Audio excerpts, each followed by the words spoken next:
Les inondations qui ont dévasté la ville de Douala durant toute la matinée du vendredi 21 août 2020 soulèvent une vieille problématique à 3 questions principales. L'urbanisation de la ville, la gestion des prévisions météorologiques et la construction des voies d'évacuation des eaux de pluie. Tout d'abord, la prévention météorologique. Les services compétents en la matière ont pourtant lancé des alertes depuis des jours sur l'éventualité des fortes pluies qui devraient s'abattre sur la ville de Douala. Seulement, les autorités administratives et municipales, gouverneurs, préfets, sous-préfets, maires de la ville et maires des communes d'arrondissement de Douala n'ont presque pas levé le petit doigt pour appeler les habitants de la capitale économique à se mettre sur le qui-vive en cas de débordement des eaux.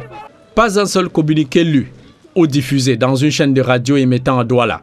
Une démission bien actée des pouvoirs publics, les collectivités territoriales décentralisées dans la sensibilisation des populations sur les risques et dangers des inondations.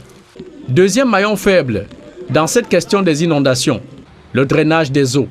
Les habitants de Douala y pataugent à chaque saison de pluie quand ils ne se déplacent pas à la nage, comme ça a été le cas ce fameux 21 août 2020. Annoncé à grand renfort de publicité et de tapage médiatique sur financement de l'Union européenne, les mégots de drains construits et présentés comme solution définitive à la question des inondations à Douala ont bien montré toutes leurs limites. Des drains eux-mêmes submergés par des eaux dont ils sont censés canaliser jusqu'au point de leur déversement dans le fleuve Vouri.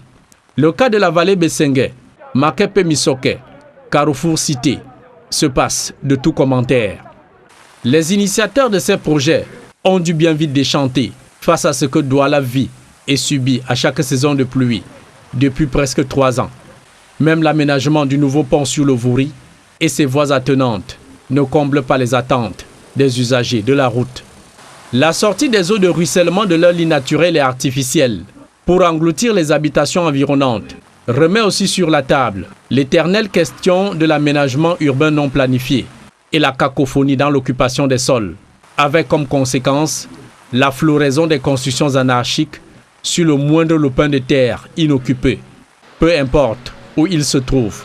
En clair, les solutions maquillage pour résoudre sur la durée la question des inondations dans la ville de Douala ont donc bien montré toutes leurs limites, appelant ainsi le gouvernement de Paul Biya, le maire de la ville de Douala, Roger Mbassadine, les maires des communes d'arrondissement et tous leurs partenaires techniques et financiers à repenser entièrement leur approche dans la prévention des inondations, la lutte contre les constructions anarchiques et l'aménagement des voies d'évacuation des eaux torrentielles.